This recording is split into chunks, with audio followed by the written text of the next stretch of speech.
Hey, what's up, guys? It's Brando with Brando Sports World here, and today we're doing Illinois out of the Big Ten Conference.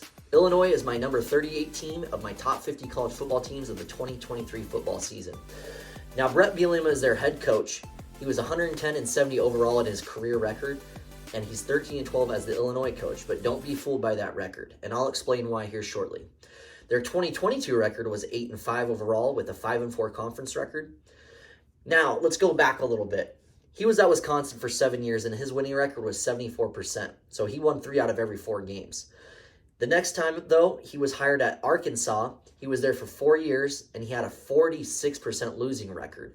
So everything that he was doing successfully over at Wisconsin did not translate into the SEC. They did not have a physical offensive run game, and their defense was not as hard-nosed or physical either. And I don't know if it was depth so much, but they could not compete in the SEC West while he was there. Now he's currently at his 3rd year in Illinois, and right now he has a 52% winning record. But like I was saying, don't be fooled by that record because he has this team on the uptick, and they're looking at doing some great things in year 3. They just came off of a horrible loss against Mississippi State in the ReliaQuest Bowl, and one of the reasons why is because their offense has just been absolutely terrible. And now they have had success in some games. Overall, they ranked 95th in the entire country last year. Now, they were ranked number 1 in the entire country on defense. So they actually did lose that defensive coordinator, Ryan Walters, to Purdue. And that is actually an unfortunate thing as well because he is a divisional opponent inside our conference in the Big Ten. But they still have a lot of talent on that defensive side of the ball, even though they did lose some guys to the NFL. The expectations are still high on the defensive side of the ball, and you know that Brett Bielema is going to bring it every single game with his defense. So hopefully they make a big step forward in the offense, because if they do, watch out, because this could be a 10-win team. Now, Illinois lost 4 of their last 5, so they actually started the season really well. They had high expectations, but they started kind of flatlining and falling flat on their faces. Their offensive struggles were the biggest issue because they only averaged 24 points a game. So going into the 2023 season, they're really hoping to fix that and really going on the up and up. The first game of the season is a game against Toledo. It's an easy home win for you guys, and I don't see you having too many issues against the Rockets. I have you winning that one 30-10. Week 2. A somewhat surprisingly tough game. It's an away game at Kansas. If you didn't watch football last season, you wouldn't have a clue that Kansas should be doing as well as they are planning on doing. But they are. They are a great team. They have Lance Leipold as their head coach, and they have high expectations in the Big 12 this year. I think this is going to be an interesting game with Illinois' defense. If it does take not a huge step back, they have an opportunity to win this game and stifling that explosive Kansas offense. And I actually have you guys losing this one 28-34, and the reason being is because of the difference of not having that defensive coordinator, Ryan Walters. I think there will be just a small step back. Maybe it'll be a top 25 defense, which is still phenomenal, but Kansas' offense cannot be underestimated, and they are going to do some great things this year, and I think their offense is going to take a step forward, even more so than last year. So I have you guys losing that one. Going into week 3, it's a tough game against Penn State. Penn State has incredibly high expectations. James Franklin is doing great things over there. For the most part, he's been an exceptional coach, but you've always thought of him as that third kind of tiered team in that Big Ten East division behind Michigan and Ohio State, or Ohio State and Michigan, depending on how you look at it. But they've always been that third team, and they're looking to take that next step forward. And I think with his recent recruits and some of the new things that they're planning on doing, I think it's going to be tough for you guys to overcome that with your defensive changes. I have Penn State winning that one 30-20. Heading into week 4, a game against Florida Atlantic. You're 1-2 on the season, but rest assured, good things are coming. Florida Atlantic's going to be an easy win for you. They've had success over the recent years, but they have kind of had a little bit of turmoil there, losing Lane Kiffin several years back, and they really haven't came back to that same status quo where they were at before. So I have you guys winning this one pretty handily, 27-7, with an impressive defensive showing. Week 5, game at Purdue.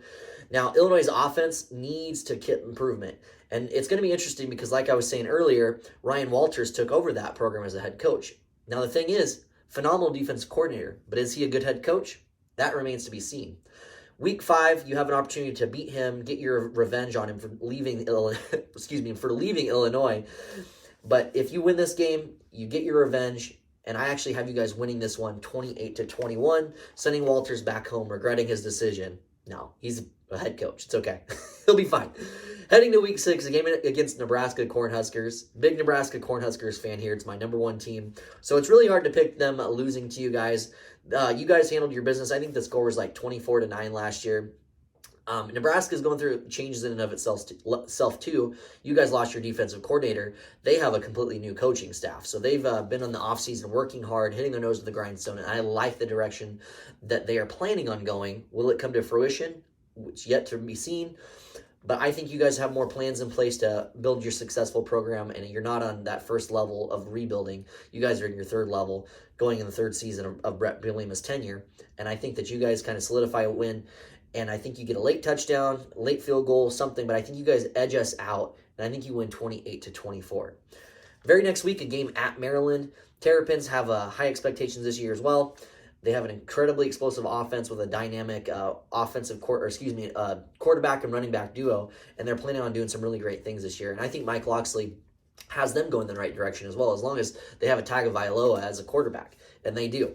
So as long as he's not injured and he's playing in this game, I just don't see you guys winning this one. I think that they actually do put up some points on your defense, and it's 28-21. I have Maryland winning that game, unfortunately. Next game of the season, a game against Wisconsin. It's going to be interesting with Brett Bielema as their head coach, having so much success. I always think that's always an interesting dynamic when you leave a school and you end up playing them again. And actually, I think you guys have an opportunity to win this game, especially with Luke Fickell taking over as the head coach. But I just think Wisconsin still has a little bit more talent than you guys, especially on that defensive side of the ball. As long as that defense comes to fruition with what they're planning to do, and Wisconsin offense does take a step forward, they have the running backs to do it. They're just bruisers. Braylon Allen can really get the job done, and I think he does on your defense and puts up big numbers. You guys lose this one 17-24, unfortunately. Now, at this point in the season, you're 4-4. You go up against Minnesota in an away game in Minneapolis. PJ Fleck, a lot of people kind of dislike the guy. I'm not necessarily a fan of him myself. There's a lot of off-season drama going on right now, but I think it's not necessarily warranted as much as people are making out to be. He's a good head coach, but he's also a used car salesman. I don't know if you like that joke. It's the truth, in my opinion, but I just think that he does have a good program. You know what you're getting out of PJ. He's been there for long enough now where you know kind of where they stand, and I just think this being an away game is going to make a little bit more of a difference. I have you losing this one too to an in-conference opponent, 30-24. Next game is a game against Indiana Hoosiers. I just don't think Indiana is going to be a great team this year. I think Tom Allen has been on the decline for quite some time now. I think you easily win this one 31-14. Your offensive side of the ball really shows out, and you hold them to 14 points. Next game is a tough game at Iowa. So I think Illinois' defense starts to really click here. I think that Brett Bielema knows the direction he wants them to go in. I think the defensive coordinator steps up and steps in and shows out today.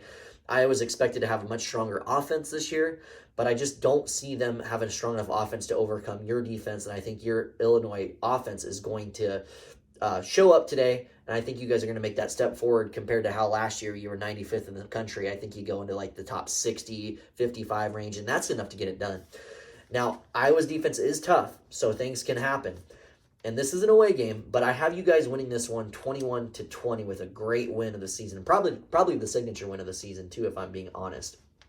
Next game, and final game, Northwestern Wildcats. We already know all the issues that Northwestern's had this offseason. Pat Fitzgerald, longtime coach, is no longer there anymore, and probably for the right reasons, to be honest with you. But Northwestern is just a dumpster fire of a program right now. I just think that they have no chance to win this game. It's a home game for you. You guys show up and show out, and you win this one 35-20, and you handle your business, and you actually go on the season with a 7-5 record, which you look back at it, you were 8-5 last year. You have an opportunity to tie that up with a bowl game. You should be in a decent bowl game, and if you win that game, you're again 8-5 for 2 years in a row. Now, is Illinois satisfied with that? I think you're satisfied with it. You're in the Big Ten West, so you have an opportunity, but there still is a couple giants, not necessarily giants, but tough programs like Wisconsin and Iowa, I predicted you to beat this year. Nebraska can be a problem. Not recently, but they are just well-known teams, and I think that if you can handle your business, you still have something to grow on, and I think that you guys do that with Brett, and I think he's the right coach for the job for you guys. If you got him, you know he can get it done in the Big Ten West. Just give it some time. An 8-5 record, if you win that bowl game, mind you, is a great record, let's be honest. So you have a good opportunity there, but we'll see what happens, guys. That's all we can do. I appreciate you guys so much for tuning in and listening to the video. If you haven't already, please like the video, comment down below, definitely subscribe, and you can see the rest of the teams that we have coming in the pipeline here while we work our way down to number 1. Again, this is Brando with Brando Sports World. I appreciate you guys so much, and we'll see you on the next video.